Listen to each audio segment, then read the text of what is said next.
Support for WYES is made possible by Mary Lou Kristovich in memory of her husband, William Kristovich.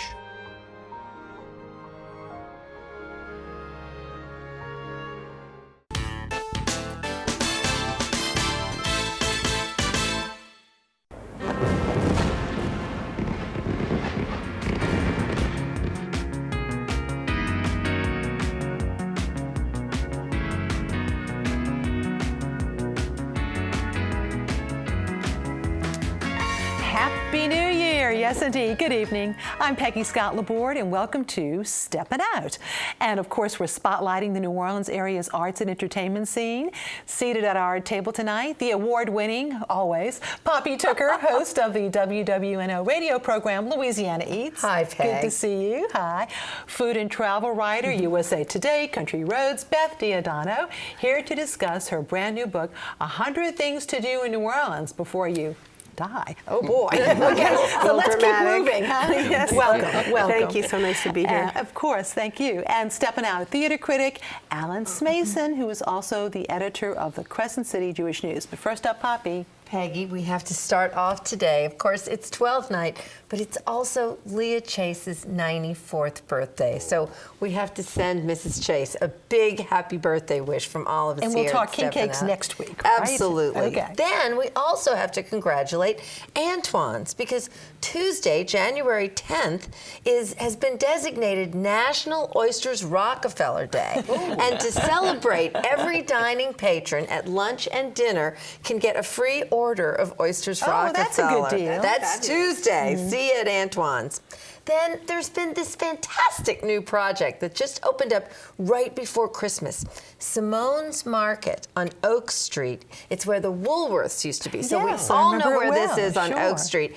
And this is Simone Reggie, who used to be one of the masterminds behind Good Eggs when that big program was happening here. So she took all the stuff she learned and all the vendors who she got to be so close with, and she's opened up this incredible market where you have this beautiful variety of produce sourced locally. She had beautiful Louisiana strawberries that were so sweet. Specialty products from across the South are filling the shelves every day. She's going to even have the highly sought after Poydras, I don't know how to pronounce it, cane syrup, which usually only the chefs have access to. It'll be there. Her chef, there's an in-house chef, Ashley Roussel, and she's preparing amazing food. I had a lamb's neck shepherd pie from there that was divine. There are bone broths and stocks, fresh, potato salad, pimento cheese, gumbo zerbs. On January the 22nd, they're going to host their grand opening there on Oak Street with many of the producers and crawfish from Hawks. Nora, I've never had anybody bring Hawks crawfish to the city. Well, tell us about that. Well, that is considered to be the most preeminent place for boiled crawfish in the world. It's way the heck out in some godforsaken place that it's when you travel in the darkness. But it's going to be there at Simone's Hawks Crawfish. This is in January the 20th. Go. Then, somewhere else that it's really good to go these days is Station 6. Now, this is a restaurant that Alison Vega and her husband opened up in the fall on Old Hammond Highway. It's a very seafood-heavy menu with some unusual seafood things for us, like clam chowder and fish and chips. They have sandwiches and salads, same menu all day, like fried oyster BLT, but also a delicious lamb burger. My pick off the menu, seared pompano with curried brown butter, toasted cashews, and roasted asparagus. And brand new, starting just recently, Thursdays from 3 until 6 p.m., Tuesday through Thursday, a Cajun caviar happy hour. Now, that's that special shoe pick caviar where you get the caviar tasting, 6 local oysters, and a glass of champagne Lallier Grand Cru Grand Reserve Brut. All of that for just $15. You'd pay that for the glass of champagne. And there's discounted bar prices and oyster specials. And then started new for specials just yesterday, Salon by Sucre. beautiful on Conti Street, has extended happy hour now, Thursday through Sunday, 4 to 7 p.m. You can go and have incredible $6 small plate specials like cheese and charcuterie bites, spiced butter shrimp, gorgonzola oyster dip, veal and pork meatballs with vodka sauce, and arancini with romanesco, and rotating specials every week. $6 happy hour cocktails, and I mean the happy hour cocktails. How about a gin French 75, a rusty nail, or a Paloma for only $6? You can't get that anywhere. And then they've also started now through carnival season a carnival tea that's going to be your typical high tea with savory finger sandwiches, sweets, and tea selections, depending on what you order, $45 to $55. Thursday and Friday, 11 to 3:45. And Saturday and Sunday, noon until 3:45. You know, that is the most beautiful place. And it's elegant, but it's not snooty. And it kind of makes you feel like you're in New York or something. Absolutely. It's like Midtown Manhattan, baby. I don't think that was the exact location, but maybe right down, like a few yards away was Castillo's. Castillo's is right around there. I remember that. It might have been Castillo's. And I love Castillo's, Me but this is a totally different world. It's It elegant. is such It's a delicious. place. And $6, all that fun for $12 to $18. Right Go beat that. That's a really good deal. Thank you for that wonderful tip. And artist Richard SWENSON doesn't use a paintbrush, but instead creates art by connecting metal objects together with both whimsy and precision, as Tom Gregory shows us. Scientist turned artist, Richard SWENSON is known for his metal sculptures made of found, unaltered objects. His works have been shown at the Louisiana Art and Science Museum in Baton Rouge and Longview House and Gardens in New Orleans. My friends were animals. When you lived on the prairie, you really don't have friends to play with, and you don't have time to play anyway. So as a young boy, 9 years old, I drove 4 head of horses all day long. After the war, then we were able to get a tractor and join the Industrial Society. You can imagine my admiration for a tractor, having sat behind 4 horses all day long with only 4 horsepower. So I was very addicted to tractors, and I took and collected John Deere tractors, and I actually restored 64 of them to my collection. When I got that done, I needed something else to do. And so I just started picking up old scrap parts from these tractors and sticking them together. And I made animals with them, okay? I went back to the business of the primacy of nature, which is a very principal theme. I want to make the contrast between the industrial society and the primacy of nature. Those connections are essential in the art that I do. That's the message I try to get across.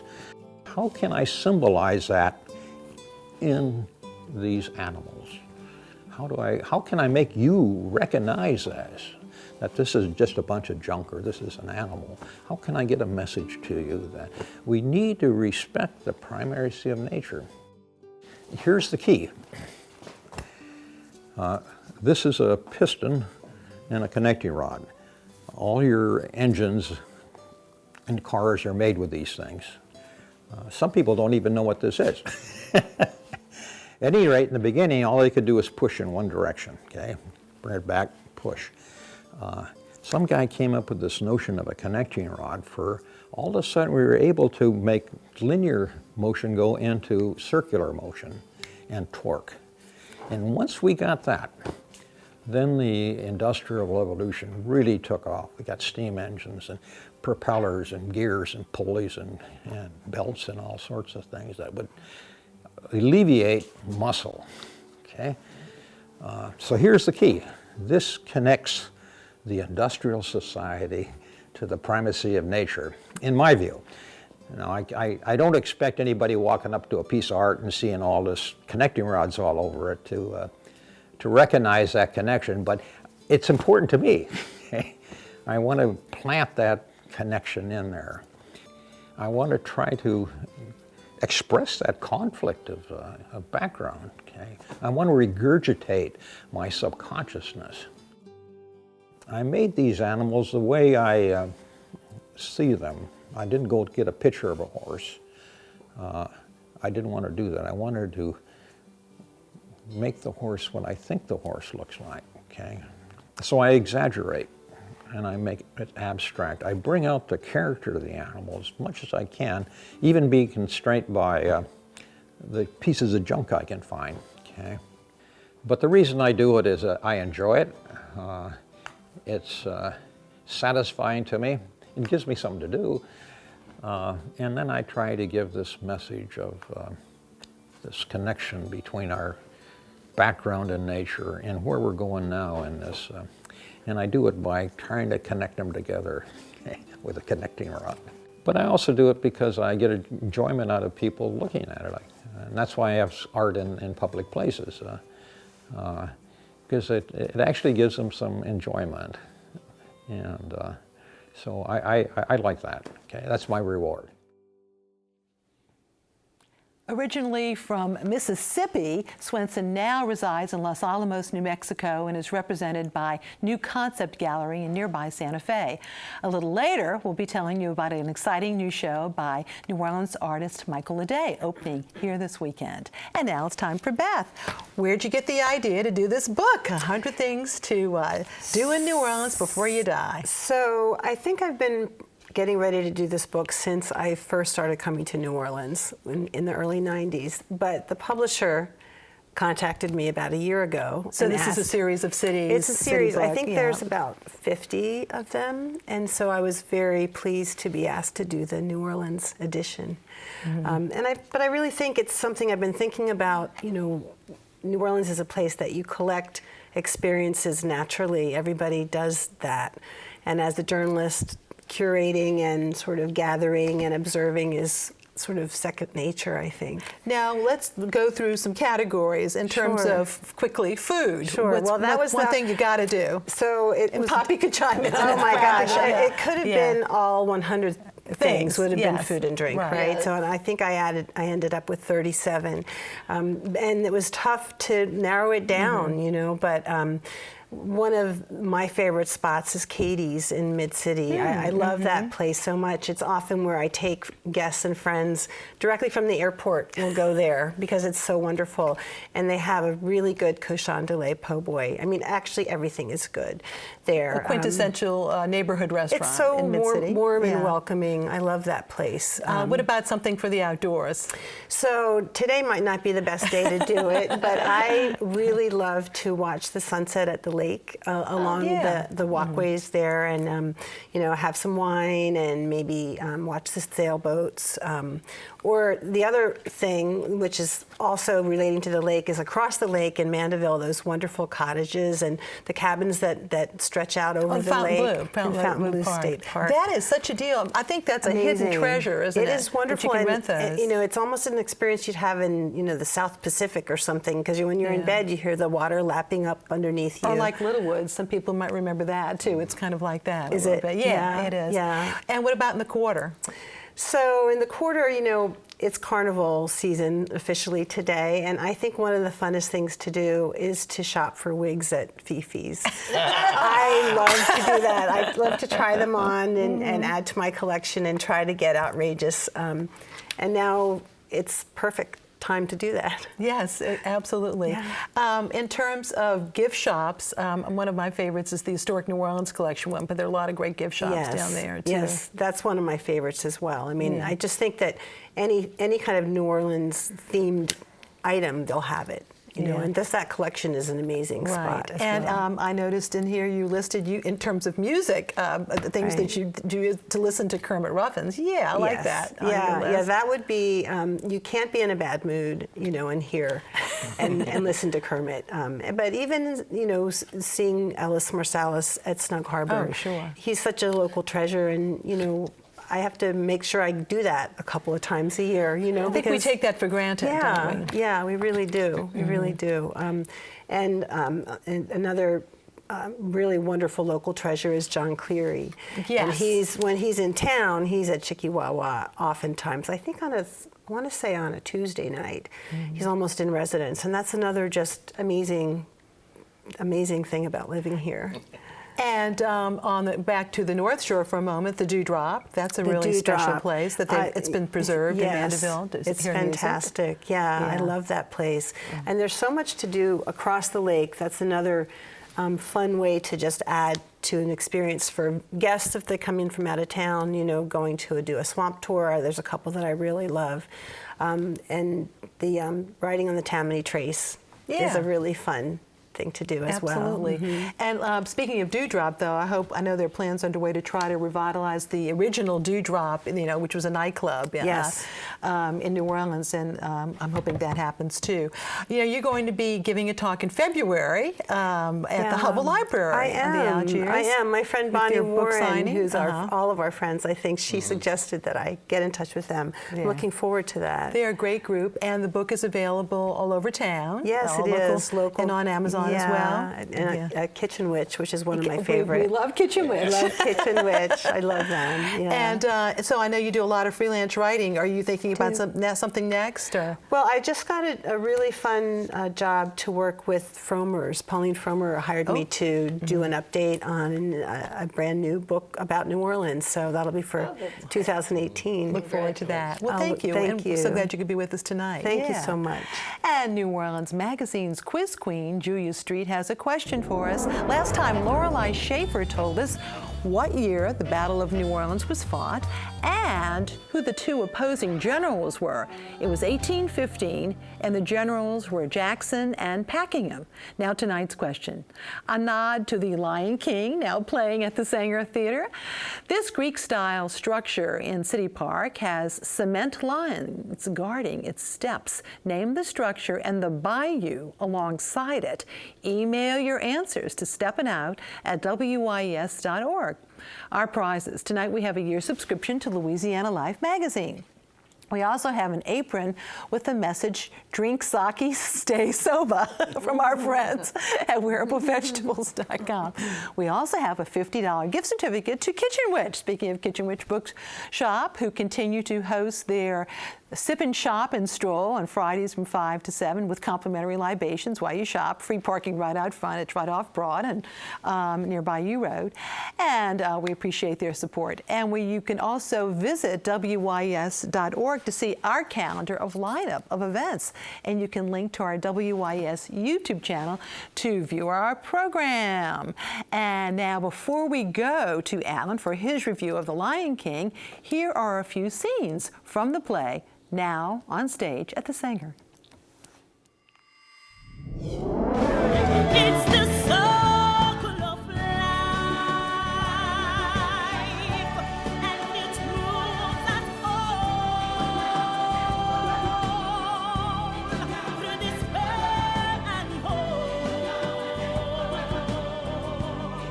through faith and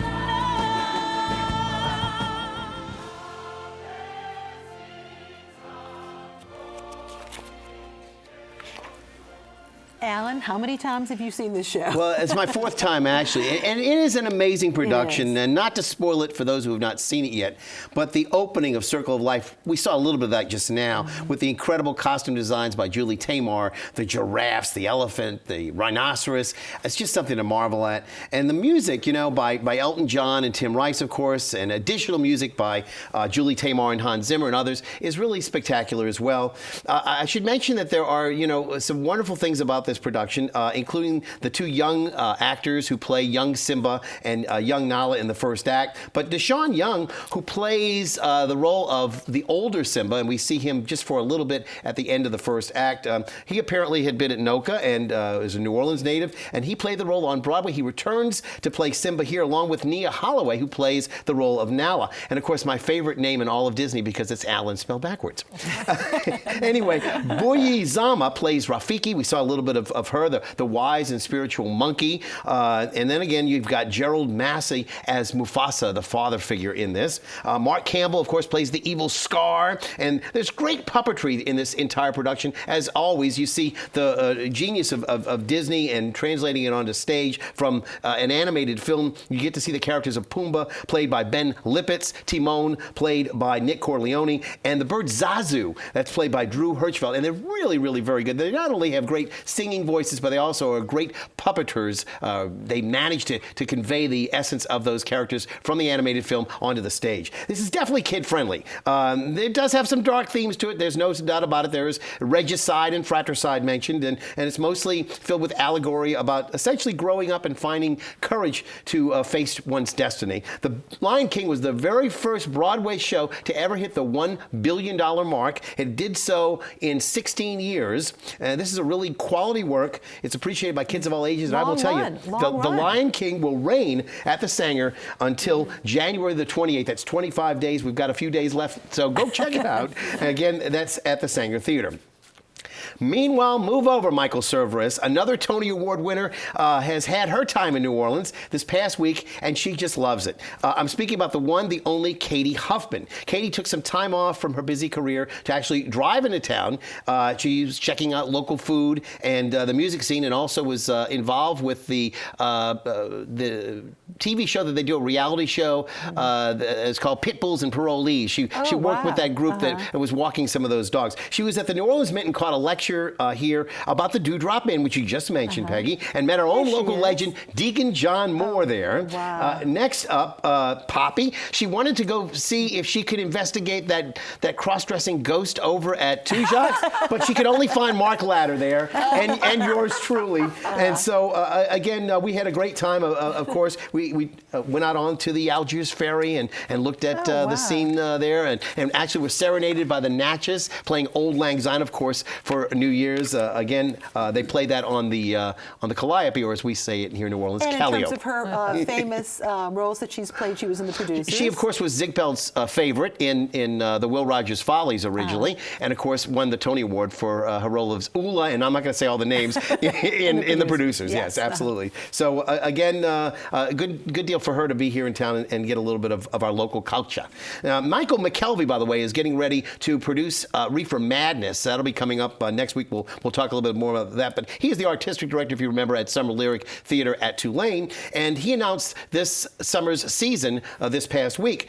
It's going to start off with Annie, Get Your Gun. This will be the first time in over a decade that it's going to play. Of course, the last time our own beloved Cynthia Owen played the role of Annie. That'll be in mid-June, and next up will be Hairspray, which will be in early July. And finally, Gypsy returns to Dixon Hall at the end of July. The last time I think we had Gypsy on stage was when we had a production at Rivertown Theaters. And of course, we're looking forward to always seeing these really great shows. Hairspray, of course, just had its run on TV, too, so a lot of people are going to be familiar with that. Next week, I'm going to have a review on a show that is starring Bob Eads Jr. and also Marie Lovejoy, among others, called Grace and Igor. This is a story of a very young girl who is faced with a health crisis in which she begins to lose control over her body. And it's a story which resonates with emotion. It's directed by Rebecca Frank. We will remember Rebecca, of course, from her recent role as director in The House of Bernardo Alba. She's a fantastic director. That played at Loyola University, but this is, of course, going to be at the Tiger Man Den, a venue that's on Royal Street, 3113 Royal Street. So keep that in mind as well. And I don't want to leave out the Louisiana Philharmonic Orchestra. Their season just began for the year this past week. They're gearing up for a full weekend of performances next week, Friday and Saturday. Edgar Meyer will be featured at the Orpheum Theater, and again, that's going to be with the American in Paris. And Sunday, believe it or not, he's actually going to do a free concert, a quintet at the Britannia Theater. That's a great venue. So there you have it. You know, you don't want to miss any opportunity to see a little bit of classical music. LPO does such a great job, and Carlo Prieto, of course, is so wonderful. As you will recall, way back when, the Britannia Theater has been primarily a movie theater, but in I think it was the 70s, it was the Energy Theater. It was live theater there too. Yes, so for a short bit. The acoustics are good. Yeah. All right. And again, I encourage everybody to go out and support the LPO because they are really a world-class symphony. Okay, thank you. Now it's time for our picks. Poppy. Thursday night, this Thursday, coming up, the Louisiana Eats and French Market Coffee Dinner Series, benefiting the Southern Food and Beverage Museum. It's there in the kitchen at the museum with Chef Slade Rushing from Brennan's. 3 courses with wine pairings from Bin 428, all demonstrated in front of everybody. It's going to be fun. And for tickets, go to poppytooker.com. Okay, and just a reminder, some people may not be aware that you actually put together and tape your radio show out of the Southern Food and Beverage It's our Museum. home, so we're doing a little something to benefit That's them. very cool. Beth. I'm thinking about Wednesday night at the Candlelight Lounge. It's one of my favorite things to do, to hear the Treme Brass Band. And so I'm thinking that's a really great way to break up the week. Okay. Alan. Okay, a couple of things. First off, tomorrow night, don't miss Anais St. doing Last Dance, the Donna Yes. Summer Show. Yes. She was on, of course, last time, but want to mention this is going to be the Joy Theater. One night only. It's $35 to $40 and should be wonderful. And also coming up on January 12th, 13th, and 14th, there's the Yiddish Stunde. That means the Jewish hour. These are two Yiddish plays, or at least plays with Yiddish themes by Elliot Raisin. And tickets will be available through the Theater at St. Claude website. It'll also be online on the Crest City Jewish News site if you want to check that out. So again, that's going to be on the 12th, 13th, and 14th, and tickets are only $20. It was so great to have Anais on. We need to have her back more often, even if she's not as a show. She's such a talented lady, isn't she? Absolutely. And my picks. We have a photo of the lobby of the Poydras Center, which currently features some of New Orleans artist Michael Aday's work, all in conjunction with a brand new exhibit at nearby Degas Gallery. Here we have Zeus and Athena. And we've got the 3 potted tulips. We're showing you a few of his works. This is Leday's first exhibit in New Orleans since 2002. His exhibit opens tomorrow with a reception from 6 to 8 at the Degas Gallery on Julia Street. That's between Camp and St. Charles. His show will consist of paintings, collage, and mixed media pieces of imagined interiors, the woods in Hammond, and the view from his terrace in New Orleans. It will be on view through January 31st, and we're so excited for Michael about that. And looking ahead, don't miss the WYES Victorian Garden Party, celebrating the new PBS Masterpiece Theater's Victoria, which begins airing Sunday, January 15th.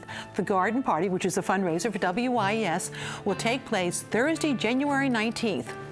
With a patron champagne reception at 2 p.m. and the garden party starting at 3 at the glorious Opry Guild home on Britannia Street. Visit WYES.org for tickets. And thank you all very much for being here. And thank you very much for watching, and happy New Year.